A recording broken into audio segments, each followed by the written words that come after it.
sorry I'm late. I had to stop by the Wax Museum again and give the finger to FDR. We know Al-Qaeda, Zawahiri, is supporting the opposition in Syria. Are we supporting Al-Qaeda in Syria? It's a proud day for America. And by God, we've kicked Vietnam syndrome once and for all. Thank you very, very much. I say it, I say it again, you've been had. You've been took. You've been hoodwinked. These witnesses are trying to simply deny things that just about everybody else accepts as fact. He came, he saw, he died. Well, we ain't killing their army, but we killing them. We be on CNN like, say our name, bitch, say it 3 times.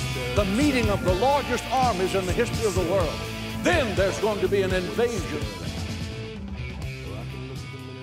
All right, y'all, introducing the great Sheldon Richman, my partner at the Libertarian Institute and author of his weekly column, TGIF.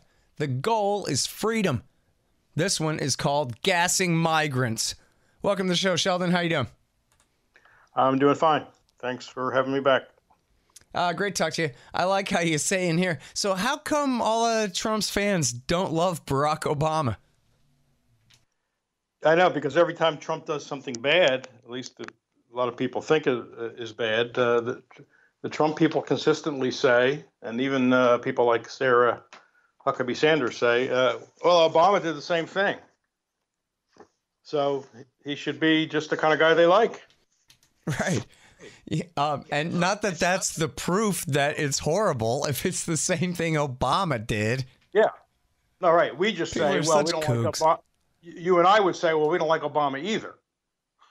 Right. I mean, yeah, and exactly. I mean, or if you're a Trump fan, that should be your excuse that, oh, man, Trump did another thing the same as Obama did. That's not an excuse. Well, you got to go either one way or the other. I guess so. If you don't like Obama and you like Trump, then you either have to say Trump shouldn't do things Obama does, or you should say I got to change my mind about Obama. Right. They're in or limbo. You can just keep having it both ways if you want. Well, that's right. It's total cynical, politics. So I'm not really looking for logic there. I know. It's fun to make fun of them, though. Yeah. I remember when there was no better proof that George Bush is telling the truth about Saddam's weapons of mass destruction than the fact that former President Bill Clinton and his senator wife both say it's true, too. Even though we already knew that the definition of a lie was a thing that Bill Clinton said. That was the most famous thing about him, was that everything out of his mouth was some lawyerly spin at best. But, oh, hey, if Bill Clinton says that George Bush is telling the truth, that's how you know it's true.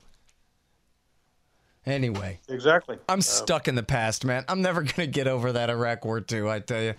All right. So now listen here. What about gassing migrants? Obama said it was cool. So what's your problem? Well, I guess the improvement with Trump, as I point out in the piece, is that he's gassing families while they're intact. Okay, he's not separating the kids first, then gassing them. So very progressive. I guess that's progress, right? Absolutely, yeah. Well,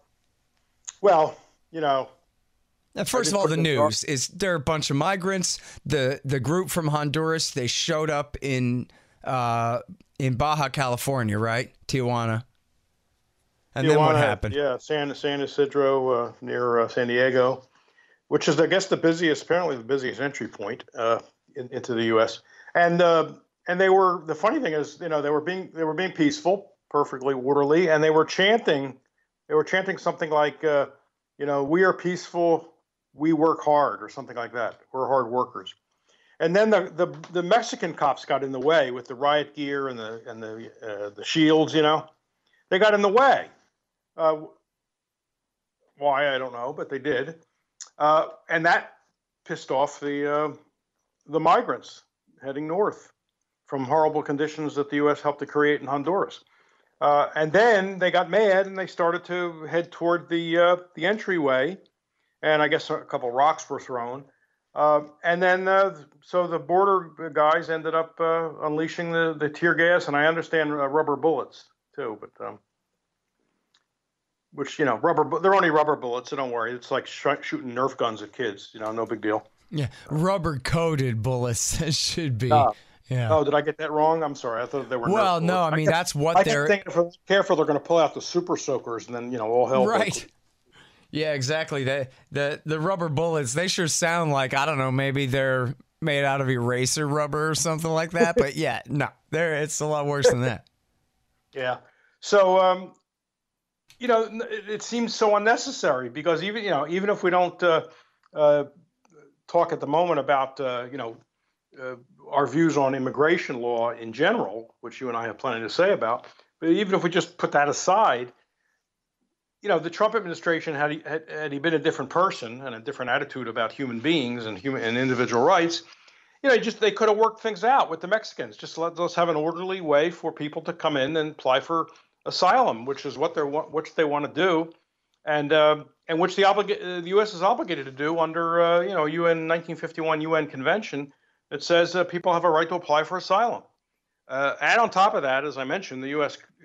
helped to create the terrible conditions in Honduras, which goes back to Reagan's wars in Latin America against the Sandinistas in Nicaragua, drug war, and then Obama and Hillary Clinton presided over a coup in Honduras, and she openly backed the new coup rulers.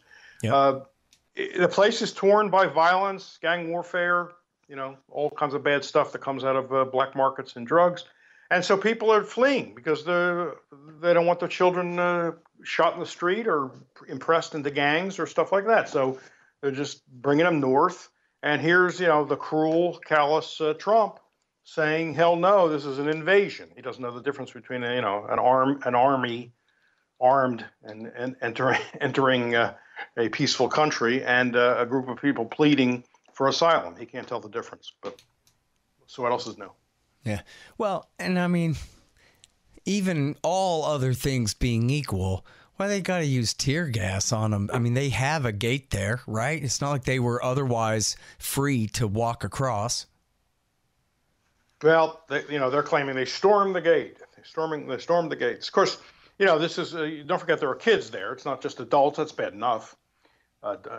Gassing adults, but it's kids, which they're going to be especially vulnerable, and it seems to me that would be a highly traumatic event psychologically, even apart from the physical problems to the eyes and the well, Tom Knapp points out, as we all know from Waco, that the CS gas they used on the Branch Davidians is banned under international law for use in warfare or for use in any kind of interstate exchange and international exchange, and that's exactly what was going on here. Is this gas was being fired across the border into Mexico, which is violation of the Geneva Convention.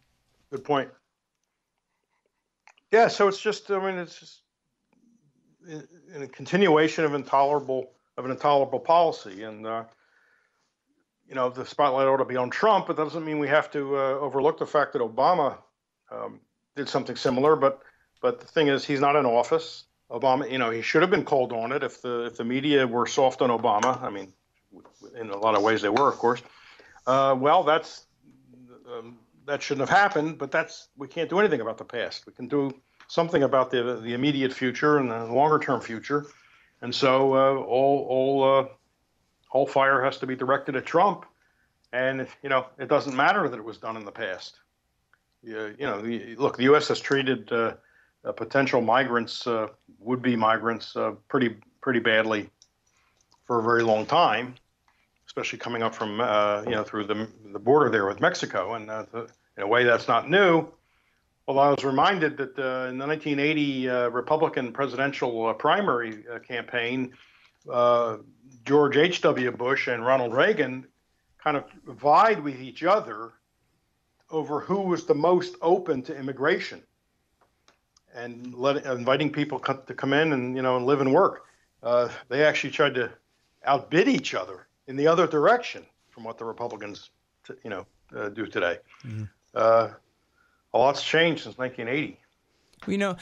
But a lot of people are saying, sorry about what Hillary Clinton did to you, but you're going to completely change our nation, our culture, our way of life when you have not individual asylum seekers, but mass immigration, just like voting. Your vote doesn't mean a thing. But when everybody goes out and votes, at the end of the day, there's a margin there where this or that side gets to have the power for a little while, and it does make a difference, marginally speaking.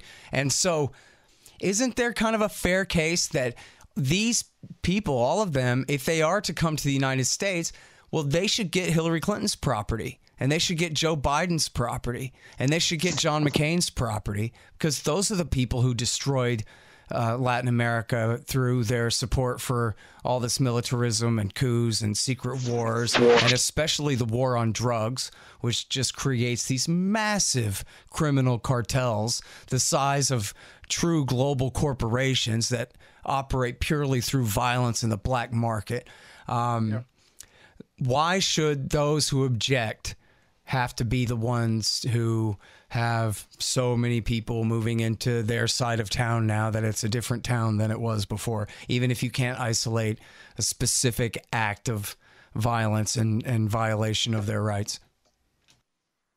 Well, if you're going to go after property, then you can't limit it to just Clinton and Obama and Biden and Curry and those people, because it's like I said, it goes back. I mean, I said it goes back to Reagan, but it goes, well before that. The U.S. has been mucking around in Latin America for a very long time. When Smedley Butler, wrote "War is a Racket," he specifically referred to his long years of "quote unquote" service to United Fruit in Latin America. Yeah, plus Syrian refugees already have dibs on McCain's ranch, I think. Yeah, so that. I don't think that's going to go anywhere. Look, this has been said about every immigrant group that has come in any kind of substantial numbers throughout American history. I mean, particularly in the 19th century, later 19th century and into the 20th century. It's said about the Irish, it's said about the Polish. They're going to change everything. It was said about the Germans. They're going to keep to themselves. They're going to speak, their own language. They're going to have their own schools. Blah blah blah. I mean. And all those fears melt away with a generation or so. Look, the natural incentive, if you move to the United States, there's a natural incentive. I'm not saying this ought to happen. I'm just saying it does tend to happen.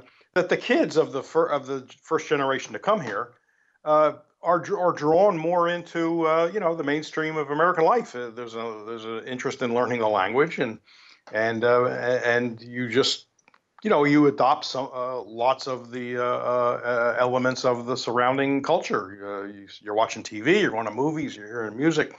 I mean, it's one of those bogus fears that people worry about. Will things be precisely the same? Of course not, and that's a good thing. Hell, we'll get more restaurants of different kinds, variety of restaurants. Lots of people think that's a great idea. And look, and besides, you can't freeze things anyway. I mean, this is an old fear that people have, that if only I don't know, every generation, I guess, picks a different past point, saying things were perfect right back then. Everything went downhill since, 1955, 1965, 1975, whatever the current generation wants to pick. And that's just nonsense, because things were different then. And back then people were fretting, oh my gosh, things are different from 1945, 1935. It's just an old phenomenon, and it's more a feature of people's personal psychology, not of anything that they objectively have to worry about. Change is the rule. I mean, you could ask for an all-powerful government to make sure nothing changes, but that'd be a hell of a place to live, and it wouldn't work anyway, because things would still change. In fact, it would change for the worst, right, if you gave government that kind of power. So we got to get over this. And we tend to get over it when people feel secure, I guess, economically. I think it's part of it. If they are nervous, then they look for scapegoats. So one way to kind of make sure this doesn't get out of hand is to get the government out of the way of our economic activity, so we have lots of economic growth, and people are feeling sort of better and more secure about themselves. I think it's not an absolute guarantee they won't be worried about some other who's messing things up, but I think it does reduce that. So there's an additional reason to want laissez-faire because we don't want barriers, government impediments to economic progress, because it undermines people's sense of security, financial security. Yeah. So we have to have perspective. Fear was expressed about every group, that came in.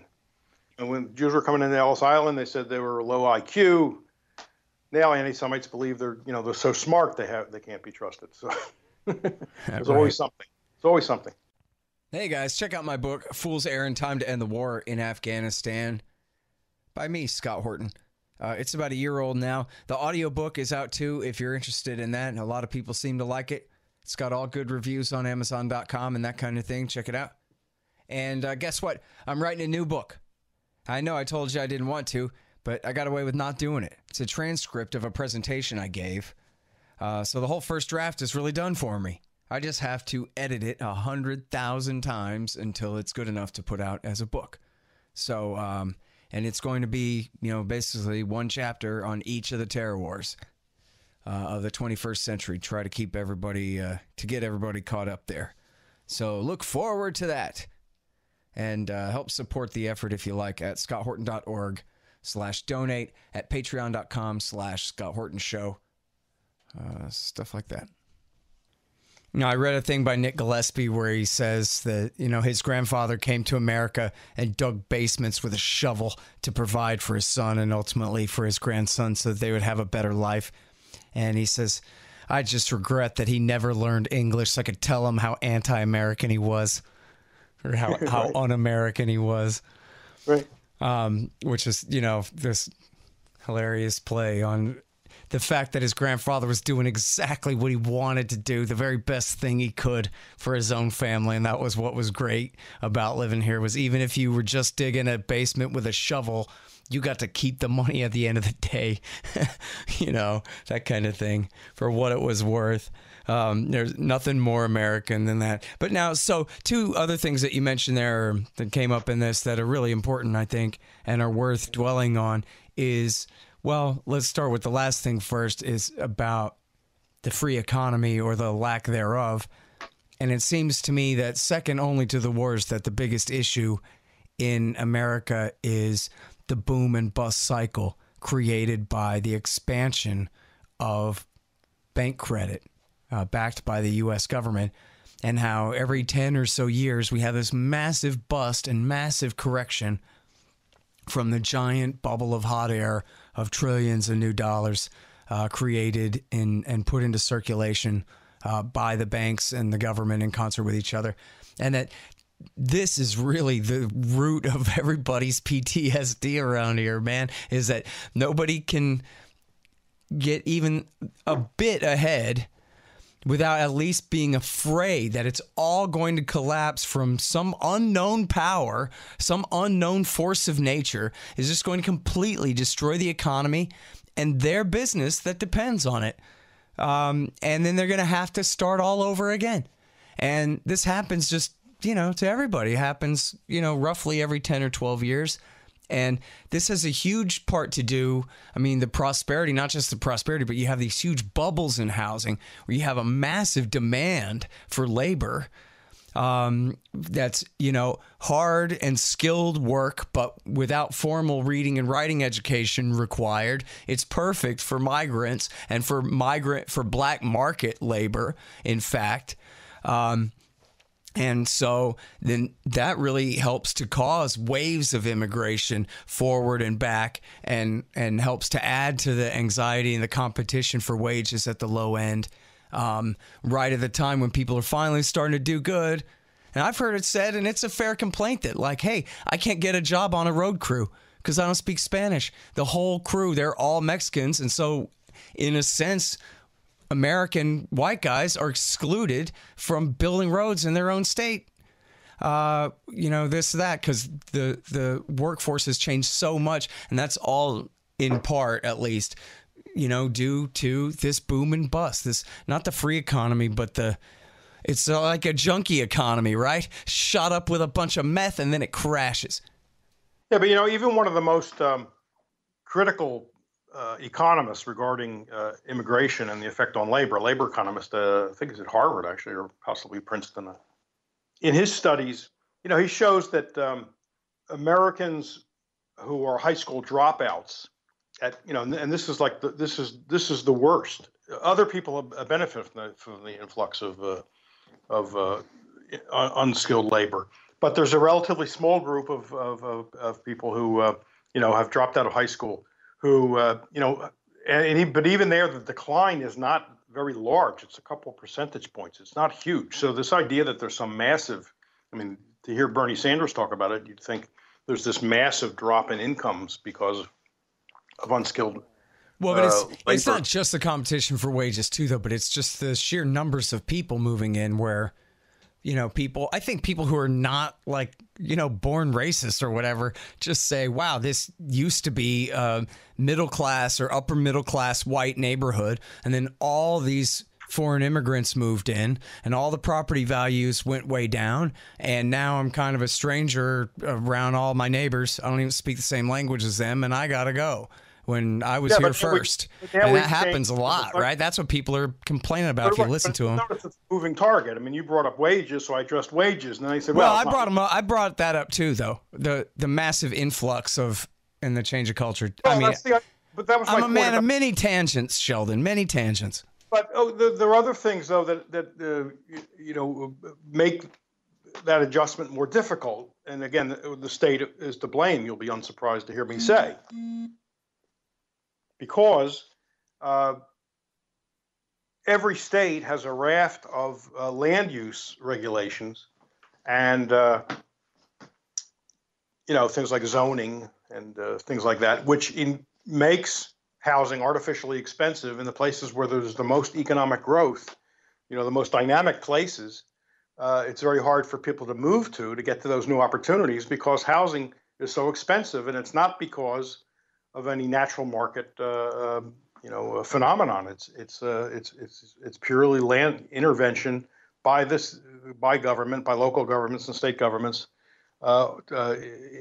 regarding land use and zoning and things like that. So add to that also occupational licensing and various kinds of permitting rules on starting businesses. Then you've clogged up the channels that used to allow for maximum mobility. All that aggravates this, and then people look for scapegoats. They don't understand that process, but it's easy to say, it's all those Mexicans coming in. That's looks like a very visible, change. So you can blame that. So once again, the government, I'm not saying it intended this effect. We could say it's an unintended consequence, but the government creates these negative effects by, even if we want to assume they're well-intentioned, by putting these kinds of measures in place. And it has these very bad spillover effects where people begin to be antagonistic to other people that they regard as, different from them, where that need not happen.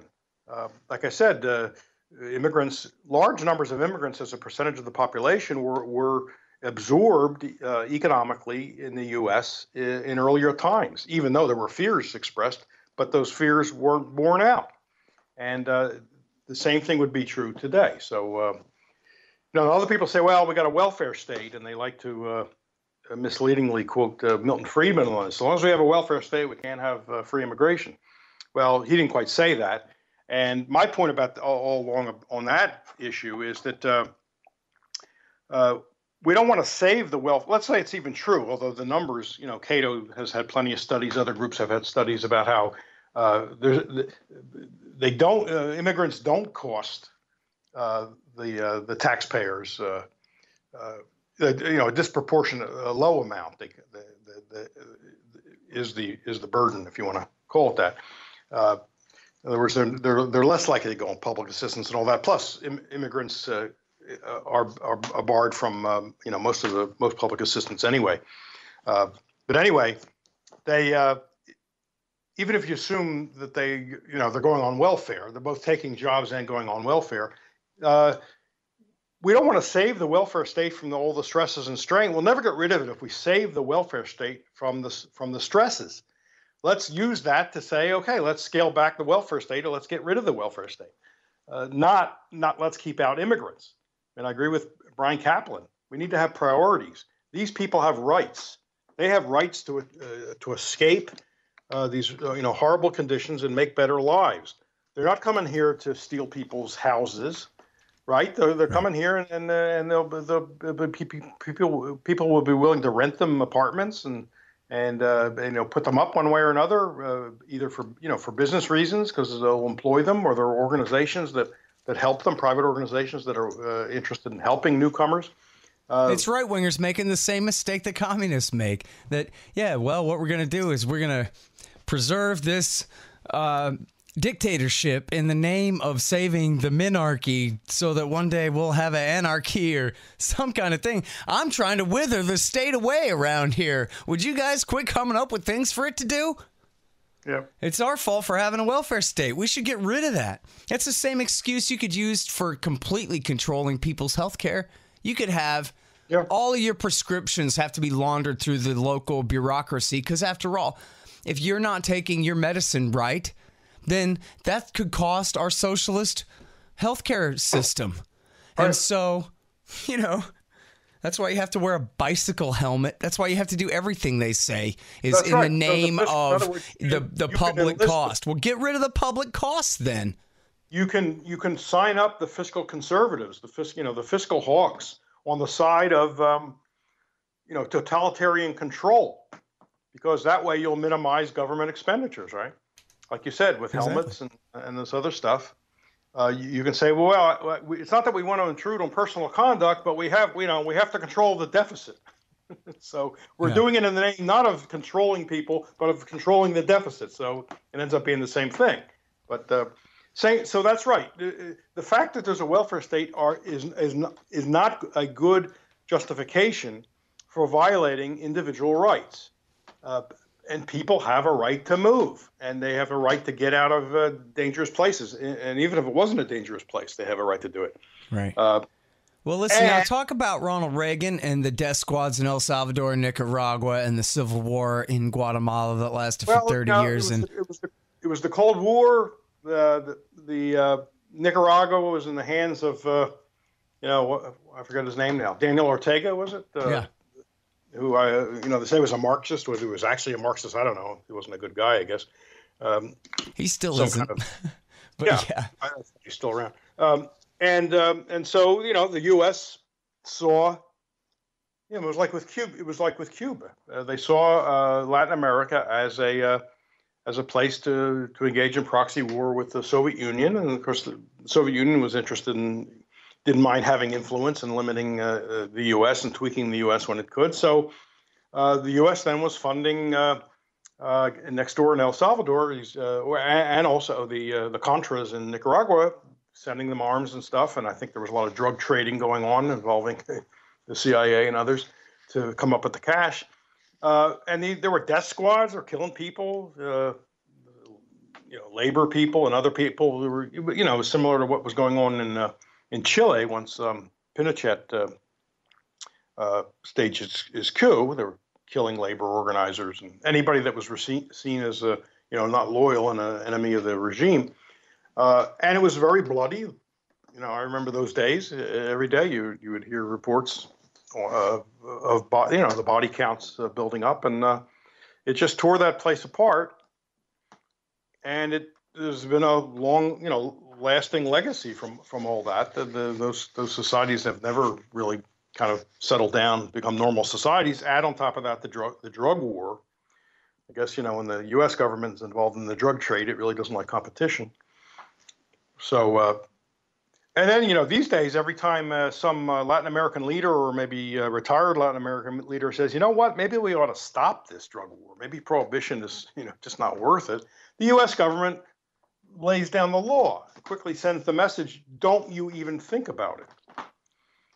So it has a stake in continuing the drug war, no matter how many innocent people have died at it, because of it. You know what the problem is with the drug war thing is just, I guess, for regular people, unless they really have it, hammered home by someone they really respect or whatever, why it doesn't work. They can't figure it out, right? It's sort of like Algebra 2 or whatever. You have to be able to think in an economic way about the different causes and effects, that the best way to punish global cocaine kingpin is to legalize his trade. You know, because there's a Hillary Clinton quote. I'm being charitable in my interpretation of what she meant, but I do think this is what she meant. She goes, there's just too much money in it. We can't legalize the drugs because there's just too much money in it. Well, but apparently, like what she meant by that was that the people who now are the black market kingpins, these terrible, evil people, that they will then be in the position to make even more money and all the money from now on. Because she can only think in a bureaucratic, regulatory kind of way. She can't imagine that just if you had an open market in it, then you would have perfectly nice cocaine salesmen and perfectly decent open market businesses that operate, you know, among the normal rules of trade and would, you know, obviate the need for all these armed groups committing such crimes against each other all the time. It's a huge failure of imagination, basically. You have to have somebody hold your hand through it and say, this is why legalizing heroin is smart. Otherwise, it just sounds too nuts to people, I guess. Well, that's right. And then even if they have a glimmer of the economics, which may not be the case, but even if they do, they've been so filled with propaganda about the it's pseudo, but the moral aspect of the drug war. And, oh, your kids are going to be, drug addiction, not a person, but drug addiction will, jump out from an alley and seize your child like it's some sort of ghost or boogeyman that comes and takes them away.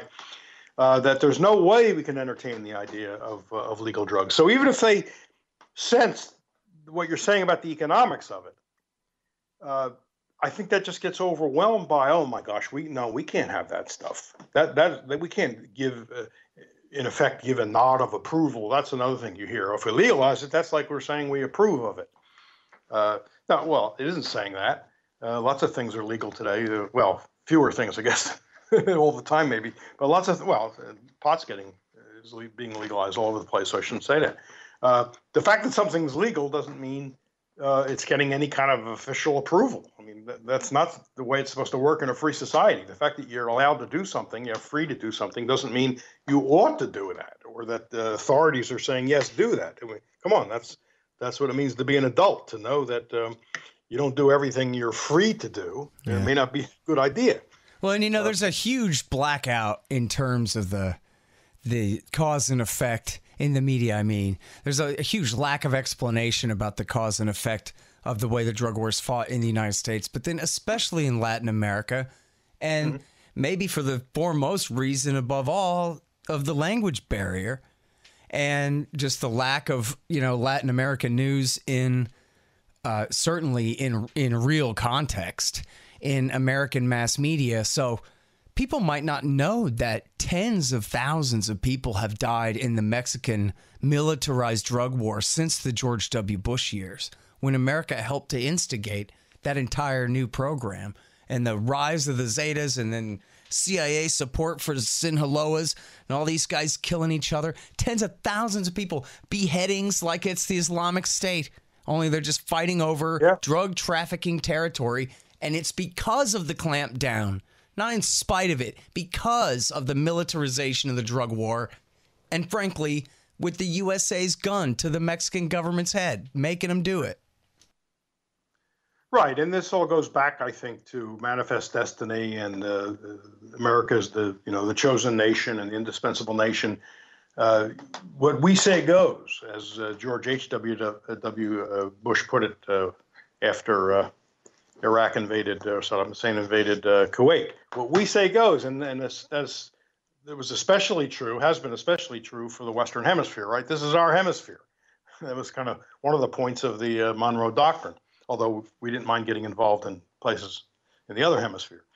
But anyway, this is our hemisphere. This is our backyard, as we put it. So we get to ultimately determine what goes on, and U.S. rulers have tried to do that continuously from the very beginning. I mean, from the very beginning. I think thinking like this dates back before the American Revolution. This is not a product of, post-World War II national security state. That's way older than that. They coveted Cuba for a very long time, and they didn't want other countries having influence in Mexico and further south, not because we wanted them to be autonomous and free, but because we wanted to call the shots. That was true of most presidents and most national foreign policy thinkers for a very long time. Hence Smedley Butler's complaint. How many times have we invaded or Nicaragua or had troops in Nicaragua over many years and overthrew rulers? And this is an old story. And they want, so that's the mentality of anybody who rises to power in the United States. So they don't want to give that up. If you give it up, it's like, oh my God, you don't want your peers at the cocktail parties saying, what were you thinking? We've always done this. How dare you let it go and acknowledge that people have a right to set their own course. So you got that inertia, right? Plus you have all the economic interests, not just corporate, but the military likes having spheres of influence. It gives them plenty to do, big budgets, lots of staff, new weapons. I mean, so you got all this stuff going, and then you have all the military-industrial complex profiting off it. So you have all these big interests who want to see things go the way they've been, and they're not going to be open to change. And then they influence the foreign policy pundits, Tom Friedman and all these people, which then and from there it filters down to the general public, the anchor people on TV, and we all get this implicit message, sometimes explicit, that no, this is the right way. For there'll be chaos if the government is not the big traffic cop of the world. Ignore that chaos you see all around you, but believe me, there'll be chaos if the U.S. government's not the world's policeman. But it's not a disinterested policeman, right? It's not the model of the policeman who's just directing traffic fairly. It's a policeman who's got a huge amount of interest behind him, and that's how he's directing traffic. Hey, real quick, the best ways to donate to the show are patreon.com. $5 a month will get you keys to the Reddit group. $1 per interview will get you 2 free audiobooks from Listen and Think Audio. And then if you want to donate at scotthorton.org/donate, anybody who donates $50 gets a signed book, and $100 will get you a QR code silver commodity disc or a lifetime subscription to Listen and Think audiobooks at listenandthink.com. And yes, I take all your digital currencies and all that too. So there you go. Find out all about that at scotthorton.org/donate and patreon.com/scotthortonshow. I hate to do this to you, Sheldon, but speaking of which, Trump says, well, I guess we have to stay in Afghanistan because, quote, every expert that I have and speak to says if we don't go there, they're going to be fighting over here. And I've heard it over and over again. The safe haven myth. That's bizarre because he used to claim he knew more than anybody. So what do you mean I don't have an expert who tells me otherwise? I thought he's the expert. I thought he was going to tell them. Remember, he said, I know more about this stuff than the generals. Well, I mean, he's sure right that the safe haven myth is the underlying claim. And for sure that you're the authority on that. In the Woodward book, Mattis says, I'm going to blame it on you, and I'm going to tell everyone that I warned you if anything bad happens after we go. I mean, it's really kind of extortion. It wasn't just, I disagree with this decision. I really would urge you to reconsider. It's more like, listen, you have no choice here. I'm going to hang your ass out to dry, Mr. President, big time. And that's the kind of threat that Trump, just like Obama, gave right into. Yeah, but he was supposed to be the non-wimp, remember? People said, Obama. Well, and you know what? Like on a personal level, you would think that unlike Obama, that Trump would feel a little bit more confident standing up to the generals. In fact, they say in the anecdotes that he screams at them and cusses at them and he says, this is all your fault. And he gets really mad. He's willing to pull rank on them in a way that Obama wouldn't dare. And yet, no, they still push him around at the end of the day. He's one of the biggest frauds, and that's saying something, in American politics ever. Because here he presented himself as this, he's outside. He's not a politician. He's the outsider. He's the maverick. He's going to bring fresh thinking. I know this stuff firsthand. I don't need to rely on these experts who have gotten us into such a mess. That was one of his big appeals during the primaries and then during the campaign, precisely because I'm from outside and I don't trust those people. I'll hire new generals if I don't like what they're doing. Yep. And then he gets in and he's a total, I don't know what he really believes. Maybe he knew he was lying the whole time, or maybe he just got bowled over by these guys. I mean, he does love the military. He called himself the most militarist person, so I guess when he sees a guy in uniform, he melts. And so here you go. If he can't get out of Afghanistan, what the hell was he even there for? I mean, come on. He was saying these endless wars have got to stop. And he's saying we can't get out now. It's unbelievable. And it was so obvious. It really was. No apologies for anybody who fell for it, because they had no right to fall for it any more than they had the right to fall for Obama's going to give you peace either. I mean, they just, come on. Especially in Trump's situation, no part of the establishment took his side except some Marine Corps generals were willing to stand next to him, and Army generals were willing to stand next to him and say, nah, he's all right.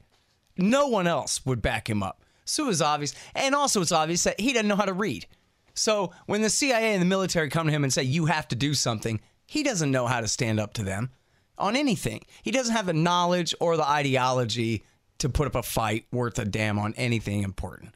And that was obvious in 2015. Give me a break. Yeah, right. But it's such a flagrant, I mean, for the people that did believe it, I mean, how they should never believe anybody again, who's got anything to do with, running for office, because, here's a guy they were willing to bet on. He's really different. This guy's really different. Other people have said some things in the past that, sounded different, but, we saw that they were fakes. But no, not Donald Trump. Hey, man, I have a funny anecdote. The first time I met you was 10 years ago, 10 and a half, at the Restoring the Republic conference put on by Jacob Hornberger and the Future Freedom Foundation. Yeah. And it was there probably the same day that I first met you there. They had the party in the hotel room at the top of the hotel later on, kind of thing. Yeah. And I went up there. It's 08, right? It's the spring of 08. I go up there, and there's Raimondo and Greenwald arguing. And I walk up, and they're arguing about Obama. And Raimondo's saying, oh, I love him. I think he's great. And I totally believe in him, and he's going to end all the wars, and it's going to be awesome. And Greenwald is saying, well, I don't know, maybe. I sure am hopeful, but I guess it remains to be seen. And I just interrupted and was like, no. What in the hell discussion is this? He's Bill Clinton, for God's sake. Snap out of it, both of you. And I started yelling at them that, as though you can't tell that on one side of the stage, there's Kucinich and Gravel, human beings. And on the other side of the stage is Hillary, Obama, and Edwards, who clearly are, robots from beyond the moon sent here by the establishment to lie to your ass. I mean, how in the world could they believe in Barack Obama in the slightest way? And that was the first time I met either of those guys in person. I was just laughing my ass off. And it's the same thing now. And honestly, I saw this happen in 1993. I saw my leftist high school teachers all so disappointed. It turns out Bill Clinton was no liberal after all. You thought he was whatever you are? This guy? Come on. Yeah, people are such ridiculous people. People do that. They're like... I believe in Ron Paul, but I believed in Ron Paul because he was giving a speaking tour on behalf of my ideology. I never thought he would make a good president. I mean, he certainly would be better than these guys, but he sure wouldn't have an easy time of it. I know that.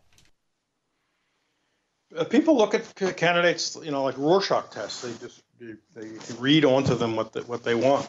If they find some vague reason for liking the person or thinking it's the best of the alternatives, then they impose all kinds of their own views on the person. They twist the words and so they can say, well, yeah, he's really saying what I'm saying. It may not really sound like it, but he's saying what I'm saying. Well, in this business about if we don't fight him over there, we're going to be fighting him over here. You literally wrote the book on that, and I believe you also didn't you break out a section of your book and have it in what was it, the American Conservative, on this very point, this safe haven for war without a rationale is what they called it. It falls apart, at the least casual look at it, because look, people complain if people want to attack Americans in the United States or anywhere else, they can plan that anywhere. We know that 9/11 was planned in California and Florida and Hamburg and and Germany. Madrid and Kuala Lumpur and all over that place. Yeah. It makes no sense, especially these days with high technology. What about the real reason, though, Sheldon? What about we got to block China from building a highway through there? Is that the American people's interest? Through Afghanistan? Is that where they want to build a highway? Yeah, they want to build a highway to Lisbon eventually. I mean, it sounds like a magic dream for 100 years from now to me, but I don't know. What do I care? What's Pat Buchanan today say about Kerch? What do we care who controls Kerch? Seriously, in the Sea of Azov. I think if you started off with the conviction that as soon as they have a highway, the Chinese are going to invade and conquer all of Eurasia because you just know that that's how them yellow bastards are or whatever it is, then, I guess. But if you don't start with that conclusion and you go, well, actually, the Chinese haven't been very expansionist in a very long time and, maybe they expand into Siberia or something, but it seems like, again, anyone with a basic economic understanding would just immediately see dollar signs and see a highway across Eurasia, railway and fiber optic and whatever from Lisbon to Shanghai. I mean, that's like finding the Fountain of Youth or finding the lost city of Atlantis or some. I mean, that's incredible, right? That'd be the best thing that ever happened if we had that. It'd be the most important invention in, since the piston or something, right? To have that. I can't imagine, right, power abusing something like that, infrastructure like that. But for the most part, it just seems like the ultimate promise of mankind, the ultimate following of Bastiat's advice, right? To let goods cross borders and let people trade and have mutually beneficent exchanges of wealth in common with each other to help to keep the peace and for the greater prospering of mankind.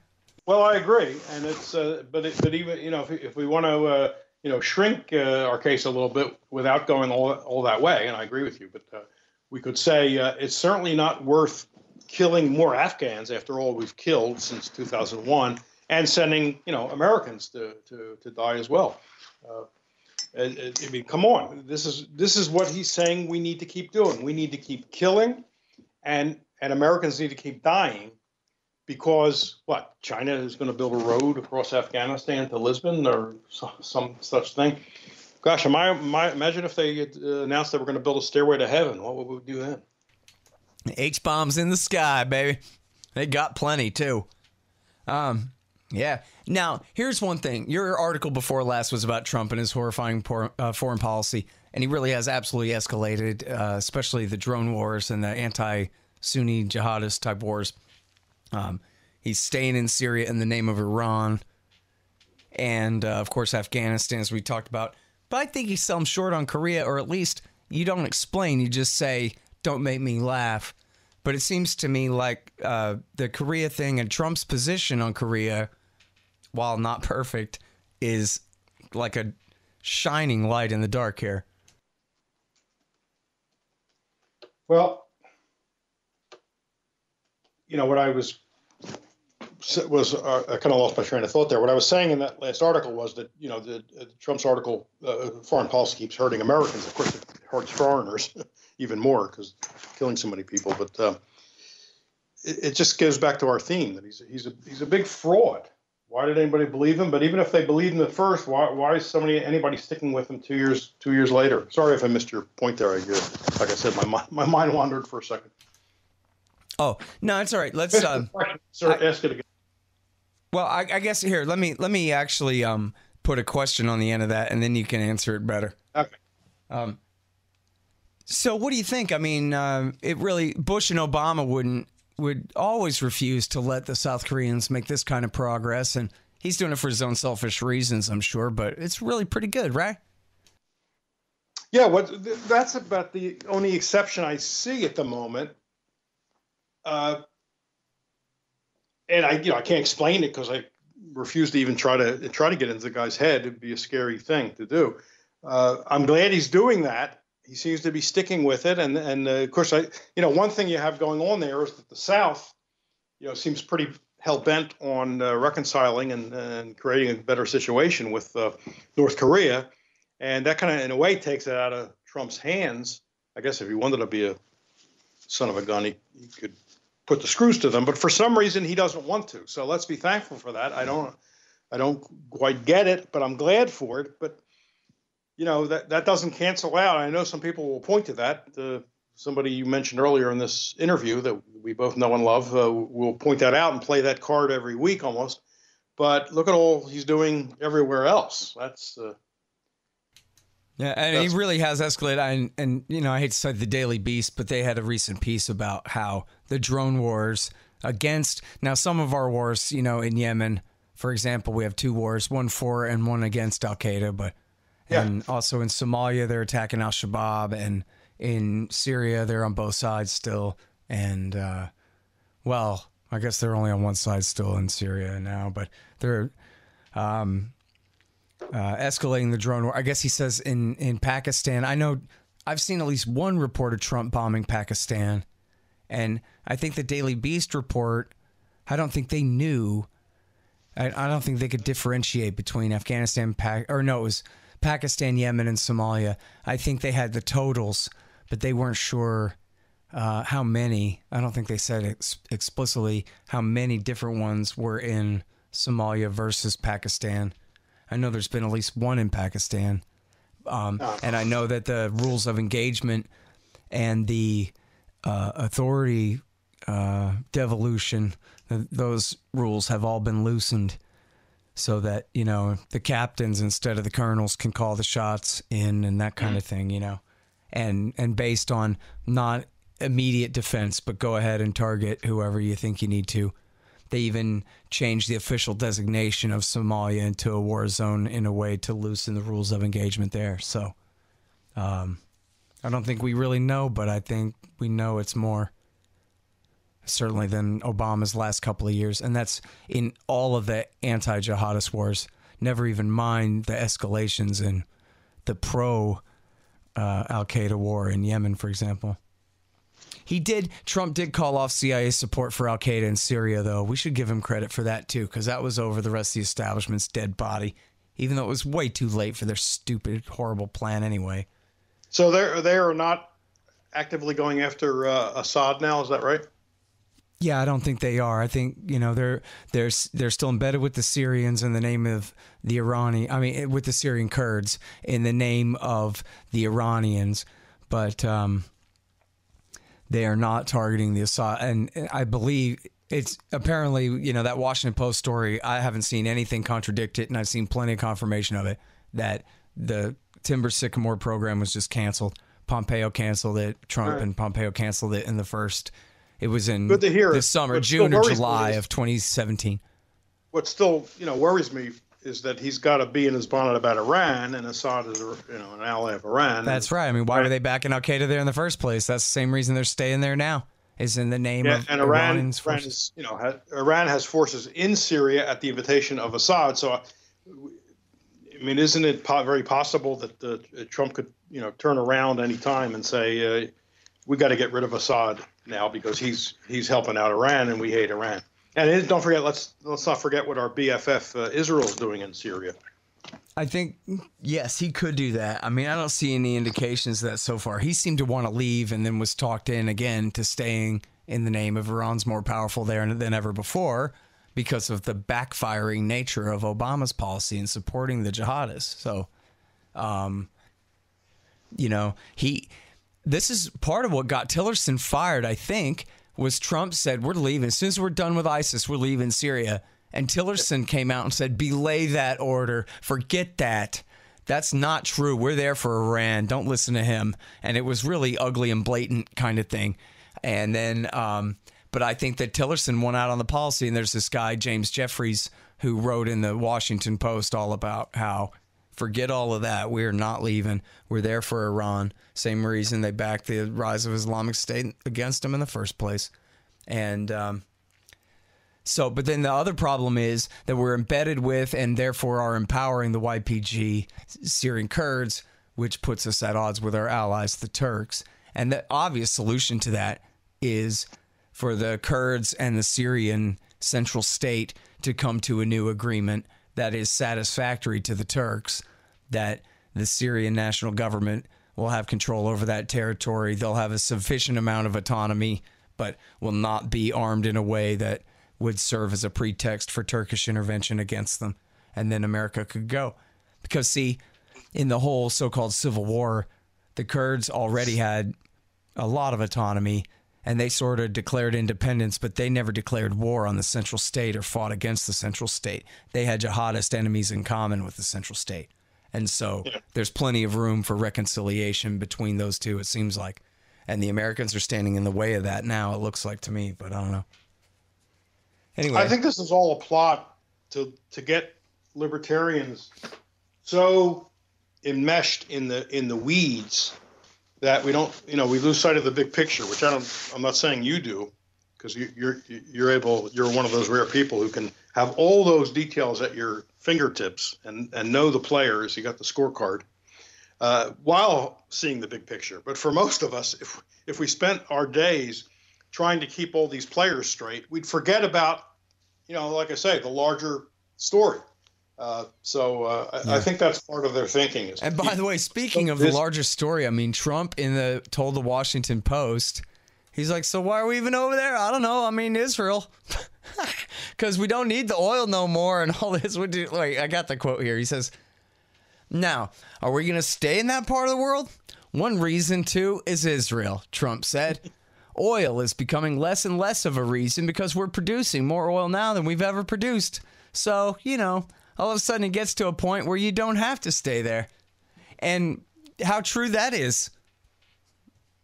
I mean, what other interest do we have over there? And in what way is Israel in America's interest anyway? What do they ever do except get us into trouble?